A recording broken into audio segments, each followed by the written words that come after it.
नमस्कार. मी सुभाष कर्णिक. कथाकथन श्रवण दर्शन या यूट्यूब चॅनलवर तुम्हा रसिकांचे पुन्हा एकदा स्वागत. आजची एक नवीन कथा आहे. त्या कथेचं नाव आहे मधु मिलन. जान्हवी म्हणाली, राजाराम ऐक, मधुकंदा आणि शालिग्रामबाबत तुला बातमी कळली का? दोघेही काही दिवसापासून वेगळे राहत आहेत. घटस्फोट घ्यायचा विचार आहे. राजाराम जोरात बोलला, काय? अगं, आपण त्यांचे लग्न जमवण्यात पुढाकार घेतला होता आणि हे काय झालं? जान्हवी काहीच बोलली नाही.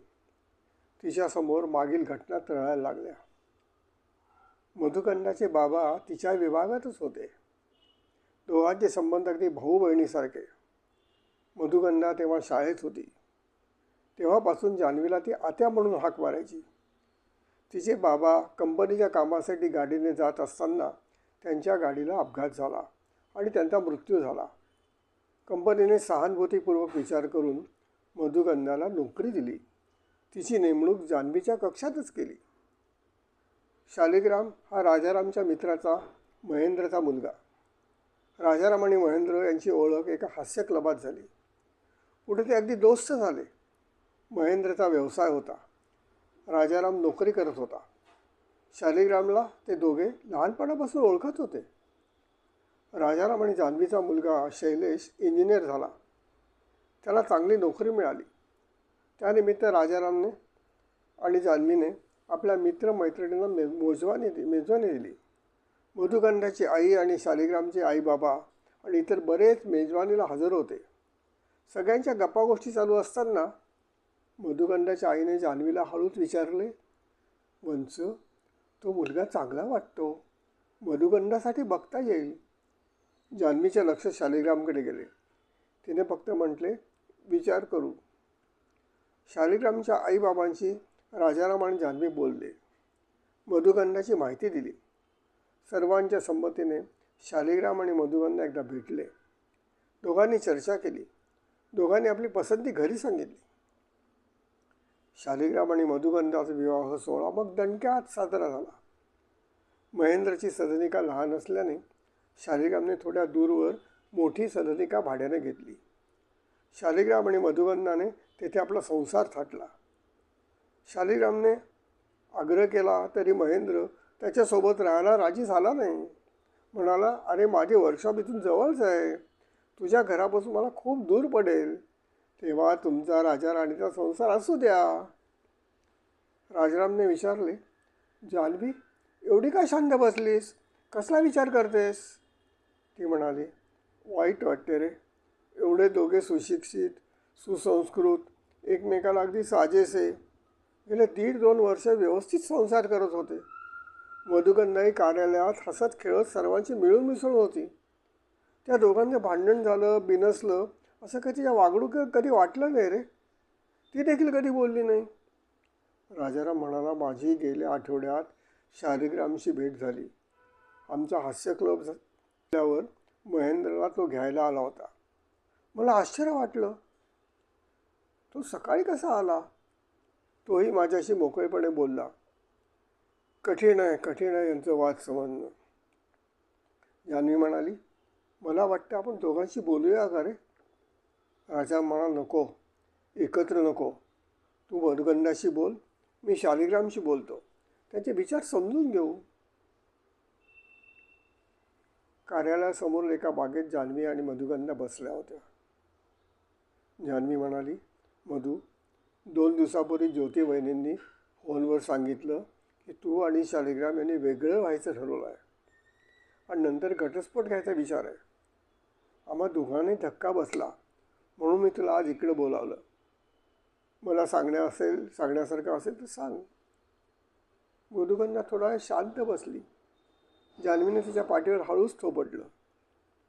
मधुकंदा म्हणाली, आत्या, आमच्या दोघांचे खूप वैचारिक मतभेद झाले. सतत वाद. शेवटी मी आईकडे निघून आले. जान्हवी आश्चर्याने म्हणाली, वैचारिक वाद? हे काय नवीन? मधुकंदा म्हणाली, आत्या, आम्ही दोघे मांसाहारी आहोत, पण मी फक्त अंडी खाते. मटण, चिकन, मच्छी मला आवडत नाहीत. हे सारं त्याला आवडतं. त्याचा सारखा आग्रह. मी नेहमी नाही म्हणते. मला ते मटण वगैरे चिरायला आता अजिबात आवडत नाही. जेव्हा आमचे वाद, मग तो कधी बाहेरून चिकन मटण मागवतो. त्या उरलेला भाग हाताळणं, ती भांडी धुणं मला आवडत नाही गं. ते करताना मी खूप बेचैन होते. त्याला तर काहीच वाटत नाही. मधुगंधा थोडा वेळ शांत बसली. जान्हवी तिच्याकडे शांतपणे बघितलं आणि मग पुढे म्हणाली, आत्या, आम्ही भाड्याच्या घरात राहतो. मी त्याला म्हटलं, आपण मोठं घर विकत घेऊ. मी म्हटलं, माझी आई, तुझे आई बाबा आपल्याकडे राहतील. त्यासाठी 3 बेडरूमची सदनिका का घेऊ? त्याचा प्रथम नकार. नंतर म्हणाला, ठीक आहे. मग आम्ही घर शोधायला लागलो. त्याचं म्हणणं, आपण थोडं दूरचं घेऊ, किमती कमी आहेत. मी नको म्हटलं. आई बाबा तिघेही सोबत राहणार. आपण दोघे नोकरीसाठी बाहेर. काही मदत लागली तर हॉस्पिटल जवळ असावं. त्यासाठी घर शहरात घेऊ. पुन्हा यावर वाद. आता अशा किती गोष्टी सांगू? आम्ही दोघंही अशा वादांना कंटाळलो आणि कंटाळून मी आईकडे आले. जान्हवी म्हणाली, मधू, यासारख्या साध्या कारणासाठी घटस्फोटाचा मार्ग चोखाळावा हे पटत नाही. हे बघ, पती आणि पत्नी या 2 व्यक्ती असतात. प्रत्येकाचे विचार वेगळे असू शकतात. 100% विचार जुळतील असं होत नाही. पण त्यासाठी अलग होणं मला पटत नाही. ठीक आहे, बघू नंतर. महेंद्र, आम्हाला शालिग्राम आणि मधुगंधाबद्दल वार्ता कळली. मला शालिग्रामला भेटावं असं वाटतं. कधी जाऊया आपण त्याच्याकडे? राजारामने विचारलं. महेंद्र म्हणाला, त्याच्याकडे कशाला? अरे, सुनबाई तिच्या आईकडे राहायला गेली, तसा शालिग्राम इकडे आला. तो संध्याकाळी घरीच असतो. तू एकटाच त्याला भेट. मी त्यावेळेस वर्कशॉपमध्ये असेल. 2-3 दिवसांनी दोघांची भेट झाली. राजाराम म्हणाला, शालिग्राम, तुमच्या दोघांबद्दल ऐकून आम्हाला उभा येताना खूप मोठा धक्का बसला.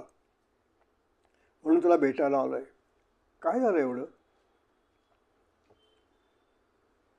शालिग्राम म्हणाला, काका, किती गोष्टी सांगू? काय सांगू? काका, मधुगंगा हट्टी आहे. आपले म्हणणे सांगत राहते. थोडाही निराळ विचार करायला तयार नसते. तिचं वागणं, बोलणं, राहणं नेहमी व्यवस्थित असतं. पण एकदा एखादी गोष्ट ठरवली की तिचा हट्ट सुरू होतो. काका, साधी गोष्ट सांगतो. मला नाटकं आवडतात. एका नाटकाला आम्ही गेलो होतो. ते तिला अजिबात आवडलं नाही. झालं. तेव्हापासून नाटक पाहणे बंद. म्हटले, तू एकटा जा. तसंच ते खाण्याबद्दल. तिला फक्त अंडी आवडतात. मटण, मच्छी अजिबात करणार नाही. मी बाहेरून बोलवतो तर ती सगळी भांडी घासायला केवढी कुरकुर करते. असं छोट्या छोट्या गोष्टीवर आमचे वाद, आमचे वैचारिक वाद. किती सांगू?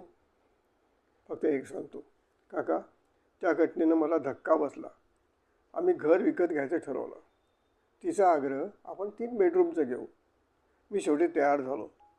पण मोठे घर घ्यायचं तर जादा पैसे लागतील. मी तिला म्हणालो, आपण बचत करू. आपली दोघांची बचत म्युच्युअल फंडामध्ये गुंतवू. म्हणजे पैसे चांगले मिळतील. तिचं म्हणणं, त्यात धोका असतो. आपण बँकेत किंवा पोस्टात ठेवू. तिच्या म्युच्युअल फंडाबद्दल सगळं समजून सांगितलं. ती म्हणाली, असे कर, तुझे पैसे त्यात गुंतव, माझे पैसे मी बँकेत गुंतवते. काका, मला धक्का बसला. माझे पैसे आणि तिचे पैसे, आम्ही वेगळे आहोत काय? आयुष्यभर साथ देण्यासाठी एकत्र आलो आहोत. आता तुझे आणि माझं असं वेगळेपण काय? मला वाटलं की आम्ही एकत्र राहू शकणार नाही. 2 दिवसांनी असाच किरकोळ वाद झाला. मधू म्हणाली, मी तिच्यासोबत राहू शकत नाही. मी आईकडे जाते. जाताना फक्त स्वतःचे कपडे घेऊन निघून गेली. मी निर्णय घेतला आणि इथे आईबाबांकडे येऊन राहिलो. राजाराम म्हणाला, शालिग्राम, तिच्या बोलण्याचा तू किती वेगळा अर्थ काढलास. अरे, इंग्रजीत एक म्हण आहे, सगळी अंडी एका टोपलीत ठेवत नाहीत. याचा अर्थ एकाच ठिकाणी सर्व गुंतवणूक करायची नसते. तिने काय सांगितलं? तुझे पैसे आणि माझे पैसे. म्हणजे तू कमावलेले पैसे आणि मी कमावलेले पैसे. पण वेगवेगळ्या ठिकाणी गुंतवणूक केली तर काय बिघडेल? काही धोका नाही. तुझ्यापासून वेगळं असा अर्थ नाही काढता येत रे त्याचा. काका काका काका पण शालिग्राम थोडा गोंधळला. राजाराम आणि जान्हवी यांनी शालिग्राम आणि मधुकन्याच्या भेटीबद्दल एकमेकांना सांगितलं. दोघे विचारात पडले. काय मार्ग असेल? काय करता येईल? राजाराम म्हणाला, मला वाटतं थोडे दिवस वाट पाहावी, दोघांची मनं शांत होऊ द्यावीत. जान्हवी म्हणाली, मला एक आशेचा किरण दिसतो. मधूने शालिग्रामच्या आईबाबांच्यासाठी शहरात जागा घ्यायचा आग्रह केला, म्हणजे तिला त्यांच्याविषयी आत्मीयता वाटते. आणि शालिग्राम म्हणाला की मधूचं वागणं चांगलं असतं, म्हणजे दोघांच्याही मनात एकमेकाविषयी कटुता नाही, याचा पुढे उपयोग होईल. राजाराम म्हणाला, एकदम छान सांगितलंस. आपण याबाबत अधिक विचार करू. जान्हवीच्या कक्षात मधुगंगा आणि इतर दोघेजण एका कामाच्या कोटेशनबद्दल जे कागद घेऊन आले होते. आलेल्या 5-6 कोटेशनवर चर्चा चालू होती. एक जण म्हणाला, मॅडम, हे 2 नंबरचे कोटेशन देणारा कंत्राटदार अतिशय चांगलं काम करतो. आपण त्याआधी त्याला दिलेलं काम खूपच चांगलं आणि वेळेत केलं त्याने. दुसरा म्हणाला, मॅडम, याने त्यात काय अटी घातल्या आहेत, त्या त्याने बदलल्या तर तो पहिल्या नंबरवर येईल. मधुगंधा म्हणाली, त्यासाठी त्याला निराळा विचार करावा लागेल. जान्हवी म्हणाली, बरोबर मधू, कधी कधी निराळा विचार करावा लागतो आणि यशस्वी होण्यासाठी निराळ्या विचाराची अंमलबजावणी करावी लागते. चर्चा तेथेच थांबली. कार्यालय संपल्यावर जान्हवी मधुगंधाला घेऊन पुन्हा त्याच बागेत आली. जान्हवी म्हणाली, मधू, तू दुपारी म्हणालीस कधी निराळा विचार करावा लागतो. माझा आग्रह नाही, जबरदस्ती नाही, फक्त वेगळे होण्याच्या विचाराऐवजी निराळा विचार करता येईल का हे बघ. शालिग्रामने सांगितलं की तुझा आग्रह होता मोठे घर घ्यायचा आणि शहरात घर घ्यायचं, कारण तुला त्याच्या आईबाबांची काळजी होती, हो ना? जान्हवी बोलायची थांबली. मधुगंधाने आश्चर्याने तिच्याकडे पाहिलं. जान्हवी म्हणाली, तुला त्यांच्याविषयी वाटणारी आत्मीयता एकदम नाहीशी कशी होईल? घर सोडताना तू फक्त तुझे कपडे घेऊन बाहेर पडलीस. घर कायमचं सोडायचं असतं ठरवलं असतं तर तुझ्या काही वस्तू दागिने घेऊन बाहेर पडली असतीस. पण भांडण झाल्याने तू रागाने बाहेर पडलीस. या रागाला म्हणतात कोप. पण असे भांडण विकोपाला जाऊ नये असा प्रयत्न करावा लागतो. कायम दूर राहणे असा कोणता विचार त्यावेळी तुझ्या मनात नव्हता. अजून एक सांगू, तुझं वय किती? ज्योती वहिनी किंवा मी तुला आयुष्यभर पुरणार नाहीत. दुसरे लग्न करता येईल, पण तोही भांडखोर निघाला तर? आत्या आत्या आत्या आत्या असा कुठलाच विचार माझ्या मनात आला नाही, कुठलाच आला नाही. मधुगंधाचे डोळे ओले झाले होते. जान्हवी म्हणाले, बेटा, एक सुचव. तू आणि शालिग्राम एकदा शांतपणे भेटा. एकमेकाच्या अपेक्षा त्रुटी नीट समजून घ्या आणि मग निर्णय घ्या की आपण एकत्रित आयुष्य घालू शकणार की नाही. ठीक आहे? मधुगंधा काहीच बोलली नाही. तिने फक्त मानेने होकार दिला. महेंद्रला भेटायला राजाराम त्याच्या वर्कशॉपवर गेला. समोर शालिग्राम उभा होता. त्याने विचारले, अरे तू येथे कसा? महेंद्र कुठे आहे? तो म्हणाला, काका, बाबांना घरी पाठवलं. आज माझ्या कारखान्याला सुट्टी, मी येथे काम बघतोय. तसा मी वेळ मिळाला की येथे काम बघतोच. अरे वा, राजाराम म्हणाला, एकदम बदल झाला. तो म्हणाला, काका आत या, सांगतो. दोघेही त्यांच्या केबिनमध्ये बसले. काका, माझ्या कारखान्यात मी गुणवत्ता नियंत्रण म्हणजे क्वालिटी कंट्रोल या विभागात आहे. कंपनीचा AIचा वापर करायला सुरुवात केली. काही दिवसांनी माझ्या विभागात कंपनी त्या कृत्रिम बुद्धिमत्तेचा म्हणजे AIचा वापर करण्याची शक्यता आहे. तर माझी तिथे गरज राहणार नाही. मी निर्णय घेतला, दुसरी नोकरी शोधण्याच्या ऐवजी आपल्याच वर्कशॉपमध्ये काम बघावं. राजा म्हणा, वा वा, सुंदर, अगोदरचा निर्णय बदलतोयस. अरे, तू इंजिनियर झाल्यावर म्हणालास की मी कंपनीत काम करायला ठरवलं आहे, त्यामुळे महेंद्रने सांगूनही तू वर्कशॉपपर्यंत येण्याचा निर्णय घेतलास. काका, आता परिस्थिती बदलू शकते. राजाराम म्हणाला, पोरा, परिस्थिती बदलू शकते तर निर्णय बदलावे लागतात. तू आणि मधुगंधाने वेगळं व्हायचा निर्णय घेतला, त्यावर विचार करा. शालिग्राम एकदम शांत बसला. शालिग्राम आणि मधुगंधाच्या घरातच टेबलवर दोघे समोरासमोर बसले होते. जान्हवीने थर्मासमधून आणलेला चहा दोघांच्या कपात ओतला आणि म्हणाली, शांतपणे बोला, काही घाई नाही. आम्ही सगळे बाहेर बसतो. मी दार लावून घेते. जाताना तिने दोघांच्या डोक्यावरून हळूच हात फिरवला आणि बाहेर गेली. दोघे शांत होते, एकमेकाकडे बघत होते. काय बोलावं त्यांना उपजत नव्हतं. पण शेवटी मधुगंधा म्हणाली, शालू, चहा थंड होईल, घे लवकर. तुला गरम चहा लागतो ना. आपल्याला शालू असं नेहमीप्रमाणे हाक दिल्याने शालिग्रामला एकदम हायसं वाटलं. तो म्हणाला, गंधाली, तूही घे चहा. आपल्याला नेहमीप्रमाणे गंधाली म्हटल्याबद्दल मधुगंधाला आनंद झाला. थोडा मोकळेपणा आल्याचं दोघांना जाणवलं. मधुगंधा म्हणाली, शालू, त्याने मला खूप गोष्टी सांगितल्या. मग लक्षात आलं की माझा हट्टी स्वभाव आपल्या भांडणाचं कारण होतो आहे. शालू, मी चुकले, खरंच चुकले, मला क्षमा कर. शालिग्राम म्हणाला, गंधाली, तू काय, मी देखील चुकलो. काकांनी जे सांगितलं त्यावर विचार केला आणि कळलं की दूर होण्याचा आपला निर्णय चुकतो आहे. क्षणभर दोघे शांत बसले. शालिग्राम म्हणाला, गंधाली, आपण चूक दुरुस्त करूया का. मधुगंधा म्हणाले, होय होय होय होय. शालिग्राम म्हणाला, शालू, मी तुला वचन देते की मी तुझ्यापासून कधीही दूर जाणार नाही. शालिग्राम उठला, तशी तीही उठली. त्याने तिचे हात आपल्या हातात घेतले आणि म्हणाला, गंधाली, माझ्या अंतापर्यंत मी या हातांना सोबत करीन. दोघांच्या चेहऱ्यावर आनंदाच्या आणि समाधानाच्या छटा पसरल्या. दोघांच्या नेत्रातून आनंदाचे आसू वाहू लागले. मधुगंधाने आपल्या ओढणीने शालिग्रामचे आसू पुसले.